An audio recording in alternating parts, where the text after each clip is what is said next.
Hey everybody, welcome to episode 152 of Random Musings from the Clinical Trials Guru. Networking's very important, right, Sean? Yeah, absolutely. That's how we met. Yeah. LinkedIn conference. Yeah.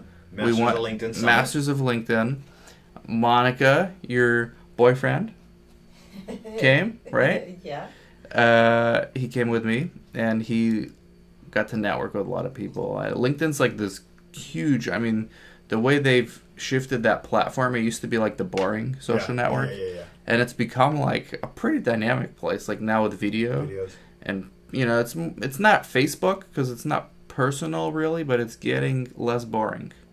And because of that, there's more attention on it. Mm-hmm. So Josh, who you and I both know, created the first Master of LinkedIn Summit, and this is how I met Sean. You were on one of the best panels. The best, not one of. Right. The best. You say that to everybody. No. I definitely did not say that to everybody. I'm not going to say anything else about that. But yours was the best. I should have stayed in there for the whole time, but I had to dip out early. For your show, yeah. And we were going to do a podcast, but you left. We do it now. So we're doing it now. All right. Blockchain matters. So explain your shirt. No, blockchain matter. Well, that's kind of a that's a good entry point. Yeah, right. Because it's not just about the crypto. All right, but that's getting all the buzz, right? Raising millions of minutes, doing an ICO, or Bitcoin or Ethereum, NEM, EOS, IOTA, Quantum, mooning, Lambos, buying Lambos, with a few $1,000s because it goes up 4,000% or something. Yeah. It's crazy. Yeah. But it's not just about that. It's about the technology, and that's the blockchain. And that's so yesterday where you're sitting, literally episode 151, I had Joe Dustin on from Metadata. Okay. And I don't even know his title. I always screw it up, but he's like big time in their group. Then this is a publicly traded company for like 10 years. They're the biggest vendor as far as technology in all of clinical research. And he told me towards the end of the podcast, he said, hey, we're working on the blockchain. Yeah. Like, we're already doing it. Yeah. Because I asked him, hey, are you guys thinking about blockchain technology? And he's like, no, we're already working on it. Yeah. Wow. We're doing it. Everyone really pretty much is. The big businesses, any middle maker, anyone that's, making money on a peer-to-peer network, if it's B2B, B2C, a platform, like an insurance or provider, brokers, dealers, and finance is just the tip of the iceberg, and that's with the Bitcoin and the crypto. But blockchain is going to potentially, I think, disrupt any major industry. That's supply chain, governance, nonprofit, anything again where you need transparency and trust, and that's what. And security. Yeah, he said 4 industries that he knows so far are going to get transformed. It's finance, healthcare, education, and real estate. Yeah. So we're in the healthcare, but I still don't understand. I understand like the concept of I invested in Bitcoin, but I understand the concept of blockchain. Right. But I don't understand how it's going to help. Let's say clinical research.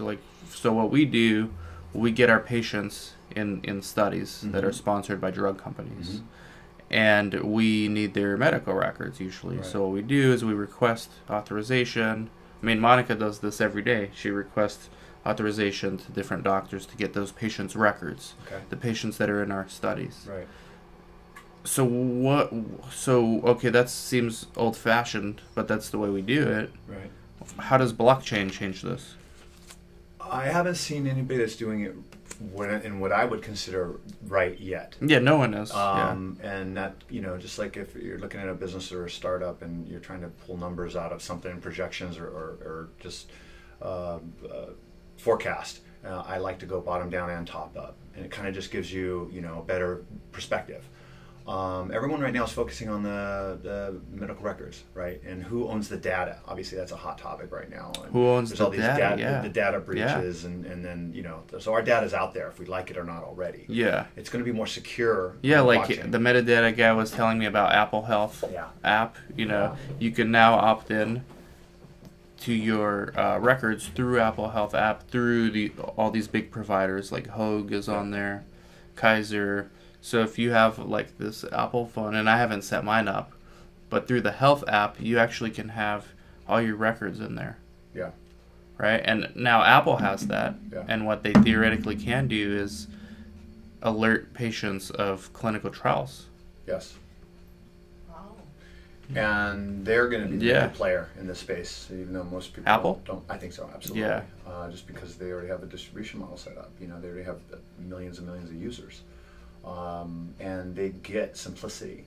You know, so many enterprise businesses that are have legacy software want to keep, are almost like REM, or the old phones where let's put more features and more buttons on it, and then it's like overload. Keep it simple.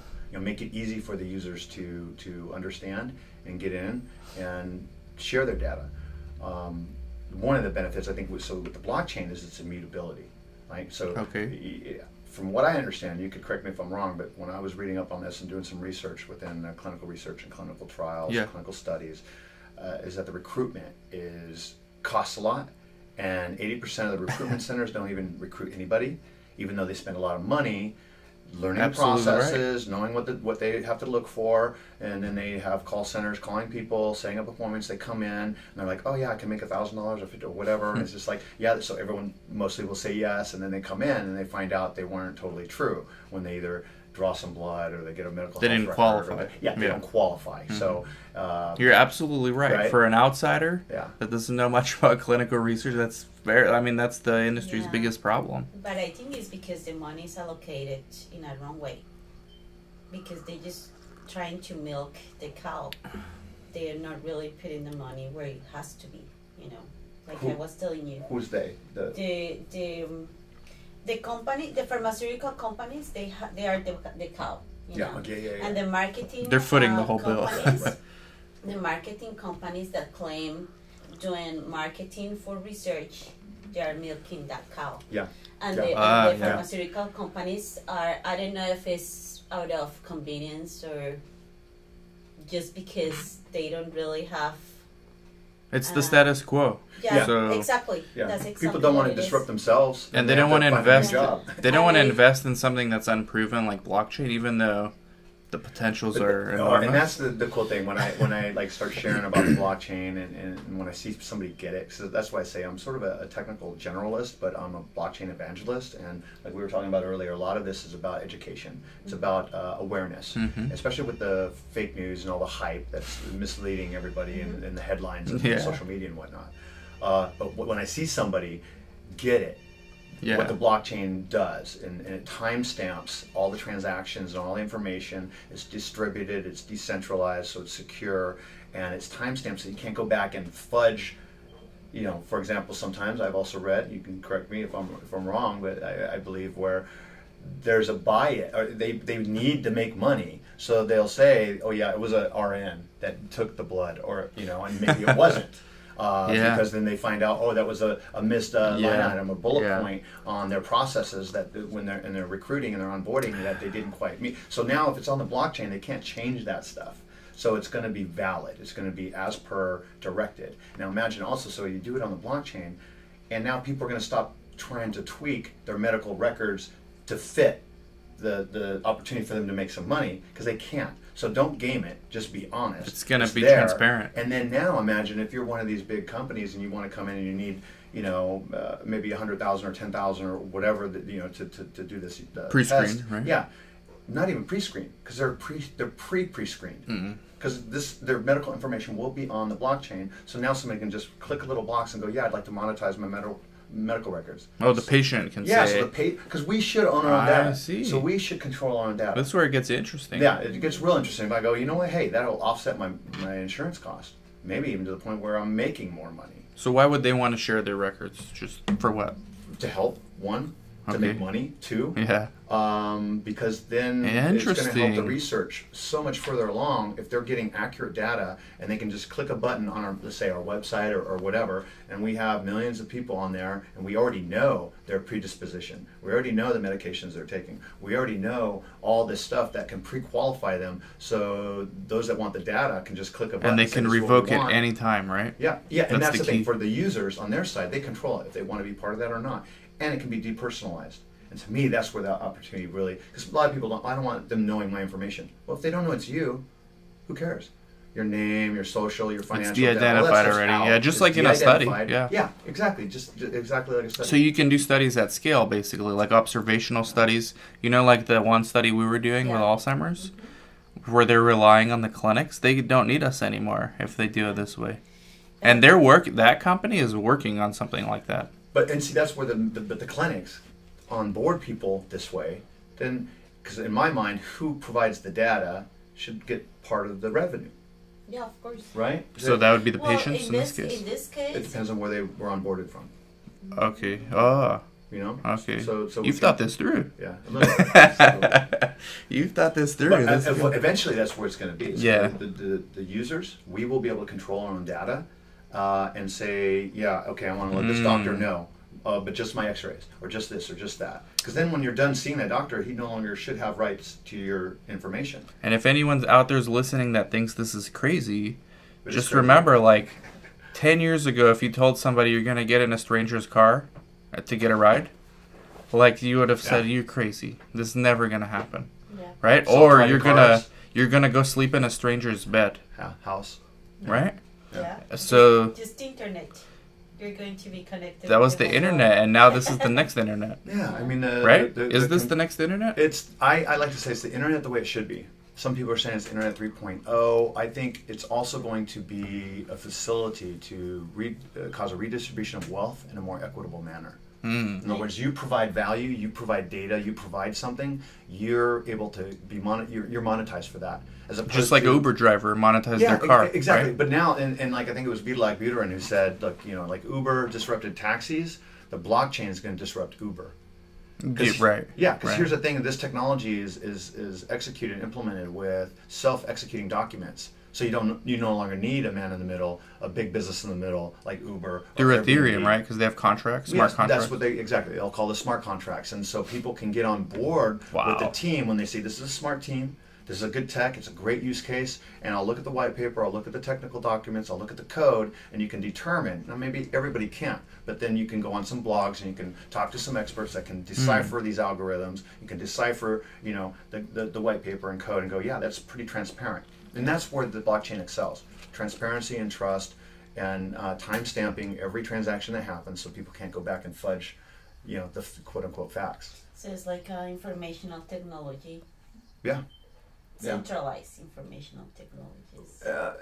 Maybe centralizing access point, and that's us, but it's truly decentralized, which is one of the reasons why it's secure, so that you don't have a bunch of bots attacking, you know, Equifaxes, for example, their databases. But if we do it this way, some patients' data is going to be more valuable than others. Like if you have a rare disease, 100%, your records are going to be worth 100x more than mine. Right. Where I'm like a relatively healthy person. Right. And that's a very good point, and it's good that you recognize that right away. And that's something that we're working on conceptually as to how to weight the algorithm so that everyone benefits. But obviously those that need it the most, think about that, those of their sickest usually have the highest medical bills as well. That's right. Right? So, or just the rarest disease, maybe not, you know. Yeah. But that's going to help research. Yeah. So that's going to help us as mankind, as human beings, and that's the right thing to do, right? And also maybe realize that somebody that may have a condition that nobody else has it, have somebody else somewhere in the world with the same condition. Yeah. And you know, another thing I think is cool, and there's actually companies working on stuff like this. So one of my digital clients is Keybeam. They're this digital imaging company out of Spain. Okay. So what they do is they will look at images of your body, like brain, lungs for lung cancer, brain for Alzheimer's, and then they will use algorithms to recognize either diseases or symptoms or just the progression of like a tumor. You know, they could look at it. Rather than using the biomarkers from the blood, they used images, right? Okay. And what they're doing is they think that in the future, someone could go to them and get their, let's say they have Alzheimer's, get their brain scanned, right? But let's say they're here in Newport Beach, okay? They can go to this vendor here, the one we use, get their brain scanned, pay just for the image, not for the interpretation. Because in America, what costs a lot is the interpretation. Yep. They can take that image, put it on the blockchain. Yep. And it's just like Uber, like the lowest bidding doctor from Spain or from India with like 5 stars or maybe 4.5 stars will review it, and it'll be like a lot cheaper.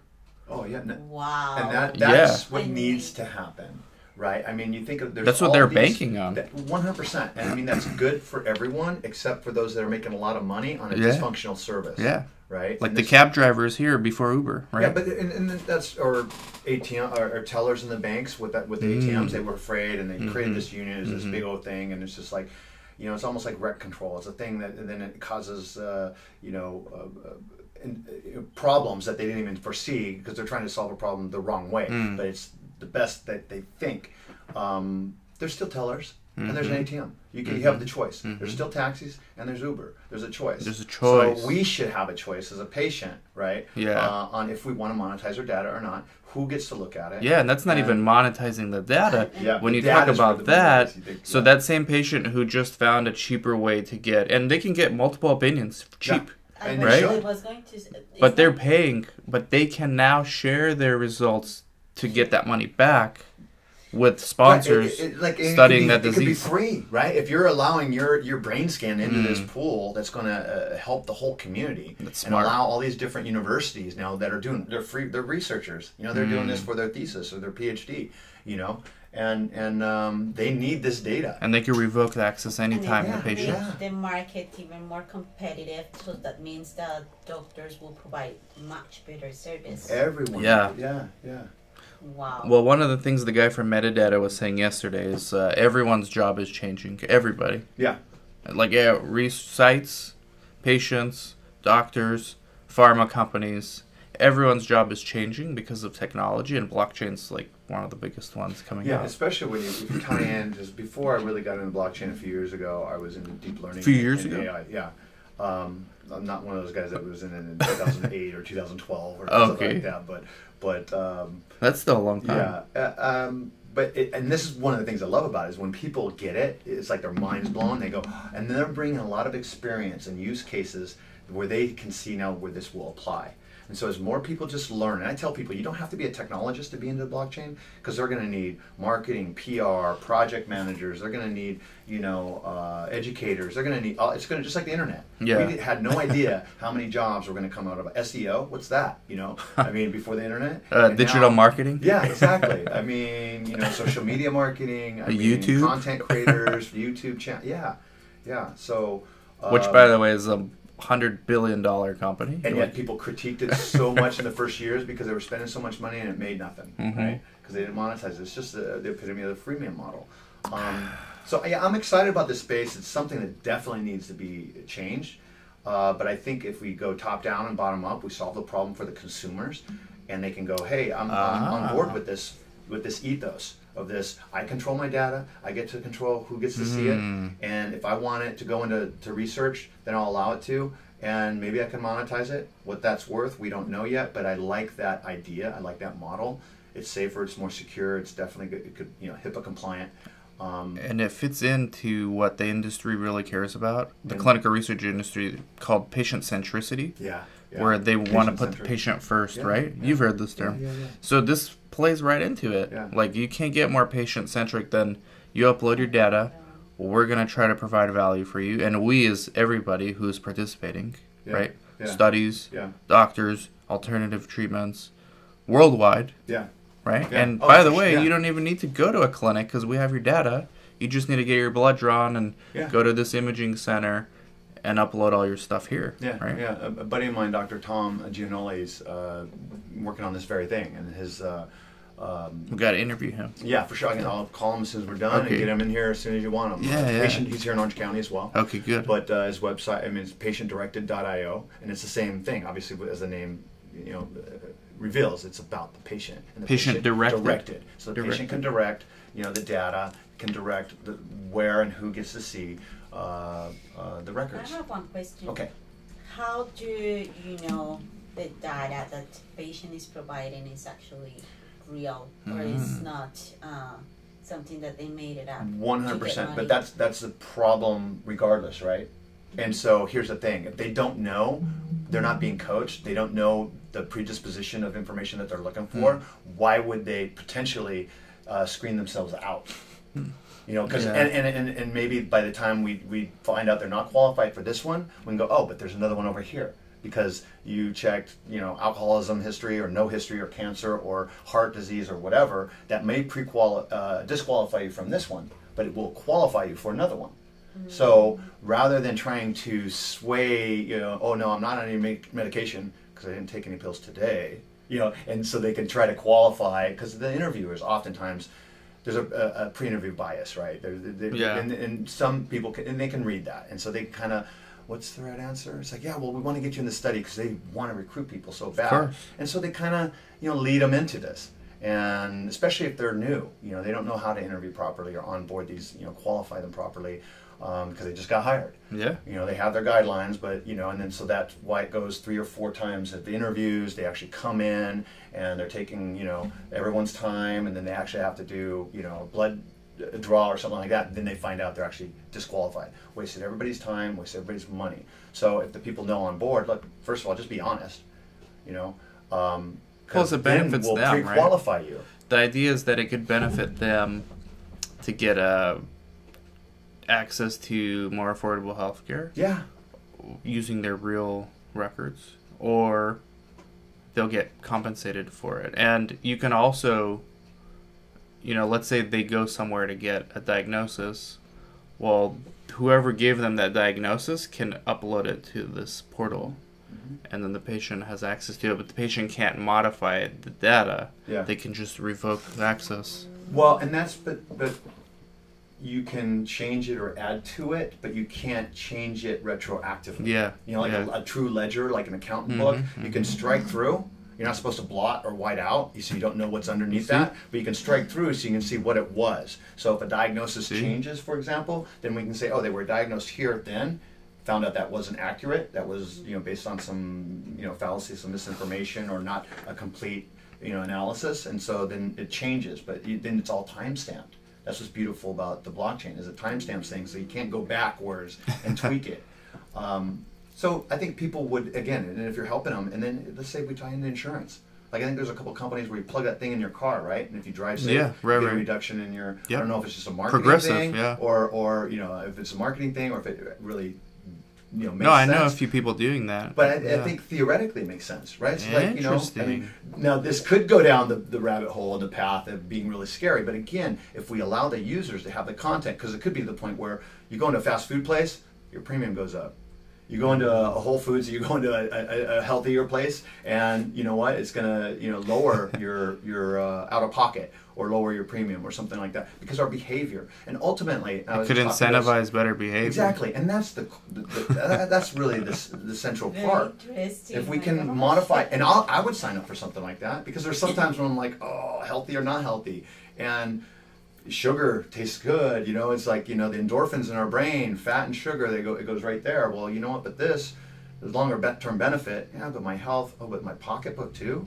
Yeah. That's that, maybe just that little nudge that we need. But could you see, you can opt out as the patient. You'd have to be able to do that. But you can never remove your data once it's in there, right? But if your data is more secure on a blockchain than it is on a centralized database anyway. Okay. You know, so, and that's where some people are a little Big Brother, you know, they get a little paranoid about that. But I'm like, look, you know what? You're on the internet. You have your cell phone. They're tracking your activity anyway. No, even with your TVs at home. Exactly. And all Amazon, Alexa. I mean, it's all tracking. And now, you know, pretty soon all the refrigerators are talking to everything. You know, it's like, you know, they know when you're at the store. You don't even have to check out anymore because they got an AI that's knowing what you're taking, and then they're just going to charge it from your account. There's a lot of people that are actually putting in the NFC chips in their body, you know, and that kind of gets interesting because now you don't even need to scan your phone or anything. But I think most people here would rather have the option of being able to keep the phone at home, and then they can go and, you know, they're saying, oh, criminals use crypto and all that, but they use money too. Sure. You know, so that's a bad excuse on why not to get into the technology. And it's just, we need to. But they use cars people. Also. Yeah, right. So we're going to make them illegal. But it's a great tool. And there's a lot of different blockchains. Some of them have different strengths and weaknesses. And that's where, you know, there needs to be more education on those that are even saying, hey, we should get into this. We should learn more about this blockchain. What protocol would be best for us? What's our user base, what's the bandwidth, what's the block size, the speed, and then the cost, because there are transaction fees on these different protocols. Some are higher than others. Which one is your favorite one? Oh, wow. There's a few. I mean, I just came from an EOS meeting last night, and I really like everything that they were sharing. He's big on EOS if you want to invest. Yeah. That's why I'm asking. All my funds are going to Bitcoin, but he says EOS. Bitcoin's the big daddy of them all, and I mean, I like Ethereum in the sense too, just because it's so broad, it's initiated contracts. I love Ethereum. But there's no cap. So they could but it sort of makes sense because it's so broad. Almost all the startups that are creating their own coins are doing it on Ethereum. In fact, EOS did. Most people don't even know that. It's an ERC-20. Let me pull up CoinMarketCap. And I think on the second, or here right about the new month, they're switching to their own token, which is who, EOS? EOS is. Yeah, so that's why I'm saying don't keep it in an exchange, because they're going to do a snapshot of all the wallets. And they're going to be an airdrop, and you could get some bonus tokens if you're not on an exchange. If you're on an exchange, the exchange will probably keep those bonus tokens. So, right, just like they did with the Bitcoin fork, right? Yeah. Or they almost did it? Bitcoin and Ethereum, Ethereum Classic. And I remember in October they were talking about the Bitcoin fork, but they never did it. And so there's a big question on what's going to happen to these Ethereum tokens that were the initial EOS tokens. So I'm going to go through the top 10 on CoinMarketCap as of May 24th. Bitcoin, Ethereum, Ripple, Bitcoin Cash, EOS, Litecoin, Stellar, Cardano, Tron, IOTA. Can you go wrong investing in any of these? Of course. Yeah? Yeah. And I wouldn't necessarily advocate doing. I mean, it depends. Yeah. But here's the cool thing. Because you have some people that don't know what they're doing and they just put it in all of them. And I've heard some people investing in it because of the name of it. Because there's some that name their thing, like pot coin or cannabis coin or whatever, and that's kind of they identify with that, they like that, or they think it's cool or whatever. Patient directed, that's a cool name. That's it's going to So that's a coin. The guy did a coin. Not yet. Not yet. And that's what we're talking about now is because it's set right now to be launched on an ERC-20 token, which is Ethereum protocol. But we've started looking at NEM. I really like NEM. They're an API heavy, dev friendly protocol, and it's also proof of stake rather than proof of work.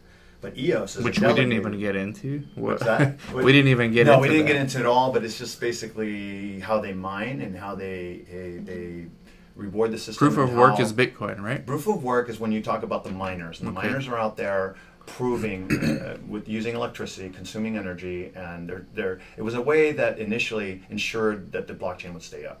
Okay. Rather than our government that likes to reward us with a whip. Satoshi Nakamoto and the developers behind the first blockchain protocol, Bitcoin, understood and incentivized them positively. So by the time the consensus, so for somebody to game the network, they'd have to have 51% consensus. So by the time they get 51% consensus, they've spent so much money mining that they wouldn't want to undermine it. It's not economically feasible. Yeah, it's not exactly. It's not economically feasible. So they would rather support the network, and that by design then encourages everybody to mine. So everybody started mining more. The mining fees go up. The processors got faster. It was first CPUs, then GPUs. Now it's ASIC miners, which are specific for the problem. So it's just kind of a puzzle that they're figuring out as a way to incentivize them to keep their machines up. So it's almost like, you could almost say it's a government, or it's a community, it's evangelistic, it's a cult, some would say, but it's a community of people that say, hey, I'm going to keep my machine on to support this blockchain, and every once in a while I'll get some Bitcoin for doing it. So now they're monetized, and so now there's these mining farms because it became so profitable where they have like Genesis mining. Yeah. You need a podcast, man. No, well, maybe we got to do one. Yeah. Any more questions as we wrap up? What's your passion? He asked me that. So really? No, that's a good question. Let me guess. Let me read his T-shirt. But I think helping people who help. I think help the helper. Help the helper, exactly. I mean, that's one of the things why it's easy to get behind the blockchain, because it's about consensus. It's about community. It's not like the powers that be right now. I'll say at Facebook, Google, where we are the product. They're selling us to advertisers and marketers, right? You can build in the blockchain who is creating the value and how they will be monetized before you launch it. And that's what's exciting. So you can get on board with people that want to save the whales or want to, you know, reduce our carbon footprint, that want to get all cars to go electric, like Sondor's car, which is a real exciting project. I'm happy and blessed to be working on it. The first affordable electric car, $10,000. Imagine, that's awesome. Wow. So we're looking at creating an economy, a token economy that will, again, but going back to behavior design, reducing the carbon footprint, doing more. He already created an electric bike, Sondor's bike, a very affordable electric bike, which is really cool. And he thought, why don't we do this for the car? Rather than, I mean, Teslas are sick, you know, they're great, they're awesome, yeah. but who can afford one? But imagine now if you have $10,000 electric cars, yeah, you know, it doesn't have maybe all the bells and whistles as a Tesla, but it serves a purpose. And especially if you have solar panels on your house, or like patient-directed I/O, you know, allowing us to take control back of our medical data and monetize it. And then at the same time, if you can reduce the waste for the clinical research, the clinical studies, and all of that, it's solving a lot of waste. It's, yeah, right? Billions and billions of dollars. Now imagine if all that just passed through to the users, or not even all of it, most of it, you know. And it can happen because all this administration and those are the people that are going to be disrupted that aren't too happy about this. Yeah. It's coming if they like it or not. Big so middlemen that are there to $1 million bonuses. Milk the cow. Milking the cow. So I'm passionate about, I am, about helping people, and part of this is about education and evangelism in a sense. So, because, and again, when people start to understand the blockchain, they can think of so many different use cases that nobody else thought of. Because where does disruption and innovation come from? It usually comes from outside. And so the world's getting smaller, information's sharing globally, universities are now communicating with researchers and just super wicked smart you guys that are off the grid, and they're coming in VPN, and they're like, hey, I have a solution for this problem. And that's a good thing. And you know when it really gets interesting, which we won't really talk about, we'll just flirt with that idea, crowdfunding for treatments, like medical treatments, like new startups, right? I love it. I mean, why not? Because there's a lot of people that are philanthropic. They've been blessed and they want to give back. But the problem is so many ways, or the avenues that they're giving back now, is to throw these champagne galas and red carpet events, and none of it ends up going to the actual cause. You know, I remember when I was down in Honduras, there was a big, beautiful community of all these homes, and they said, hey, we're going to this slum area to, you know, give some food and to help the people and the single moms, because all the dads are in prison and all this kind of stuff. And it actually was one of these nicer communities, and I was surprised. I go, what's up with that? He goes, because there's no property laws, the government's so corrupt, there's no infrastructure here, that the drug guys all came in and took over these houses by guns. So there's, like you said, one of the areas that could be innovative, that will be disrupted, is real estate. You know, our country, we forget that, you know, our economic model and capitalism here, our monetary, you know, fiat currency is one of the strongest in the world, if not the strongest in the world. So we look at Bitcoin not like the rest of the world does. It really solves problems for a lot of people in the world. And certainly the blockchain will as well. Yeah, I'm actually talking, we got to talk off the air. I'm working with one pharma or small biotech that wants to crowdfund using ICO. Yeah, well, and so that's the thing now. So the legislation has been changing so fast, like we don't even want to call them ICOs anymore. Oh, really? For a minute it was TGE, and that's actually one of my websites, ICOTGE.com. What are they called now?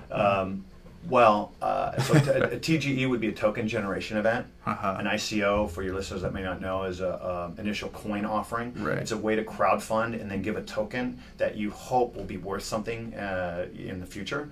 But now the Securities Exchange Commission is saying that they're all pretty much securities, and so you have to register.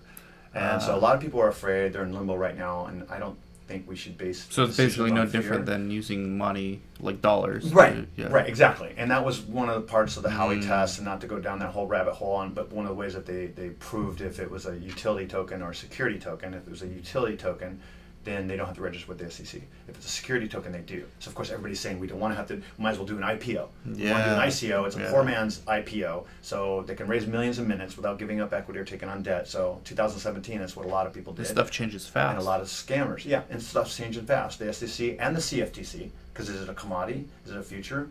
So they're involved. So basically now it became much more expensive to do an ICO. Much more expensive. Yeah. I mean, it's almost not worth it. Well, it depends though. If you're raising $24 million in a month or 3 months, and it costs you $1 million, who wouldn't do that? Right. Especially again without giving up equity or taking on debt. You know. But so now they're calling them security token offerings, like a STO, and just registering with the SEC.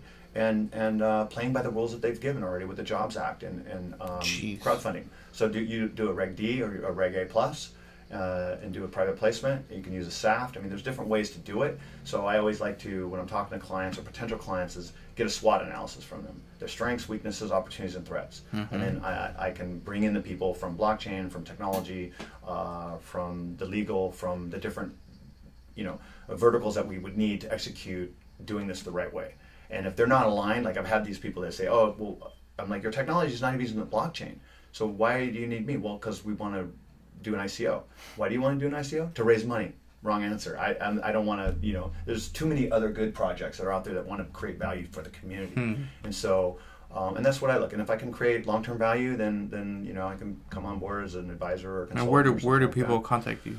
Good question. I mean, I could just use my .com, I guess, my name, SeanGoodwin.com. SeanGoodwin.com, yeah. Okay. Yeah. All right. And the Sean Goodwin's also on LinkedIn. Yeah, how do you manage that? I mean, because it's like they cap you at 30,000. Yeah, I'm not there yet. I'm at like 8. So 8.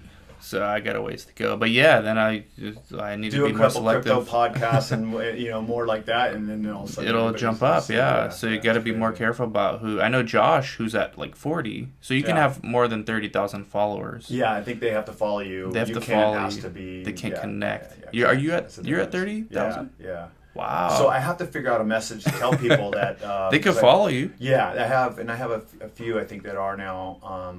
That understand that, and I even didn't know that at first. I'm like, do I really want to follow them, or do I just want to connect? And it's like, well, when they're capped out on, you get a huge platform, man. I think you should start doing like LinkedIn video, 1 minute, minute a day. I have that would be good. I have like 5,000 or 6,000 people that are in the queue, wanting to connect. Yeah, and once in a while somebody drops off, so I'll 5,000 or 6,000 that he's got to think about. No, I can't. They won't let me. They won't let you. I have to figure out that message to say, hey, follow me. I think they do follow you though. I think they do. Yeah. I'll have to look at that because I'm not there yet. I think I think anybody can follow. Are we connected or are we following? I think we're connected. Yeah? Yeah. Like I said, somebody probably got sick of my talking about blockchain or crypto, and we might have connected years ago in That's crazy that they cap you at 30,000, but then they have the follower, so the connection and then the follower. Yeah. Well, and you can have unlimited followers. Yeah. But only 30,000 connections. Wow. So your followers can't message you. You have to be connected to them to message you. That makes sense. That's why they do that, probably, right? So then they do the premium, and they can message you. Then they can message. So they're trying to get everybody. Because remember, LinkedIn's business. Yeah. And wait till LinkedIn has. This was my 1 minute spiel at the panel. Wait till LinkedIn gets its own token. Oh, and Amazon. I mean, and Facebook. It's going to happen. When you have to use a token to post a video. You're going to think twice about it. Exactly. And that's one way to kind of... Right now, it's free. Get them all out. The fake news and the hype, right? It's like, do you really want to put that message out? Or are you just link baiting? I tell everyone, get them all out now. Yeah. 2020, who knows? Yeah. Oh, even sooner, I think. Yeah. Wow. I think even sooner. I mean, because it makes sense. If you can build value for a community... And your community gets that you're altruistic and being in, again, back to the blockchain, because it builds trust, because it's transparency. And you can look at the code and evaluate what token you want to invest in or what problem that they're solving. This stuff's fascinating. Yeah, so I think we got to find a way to use this for the CRO.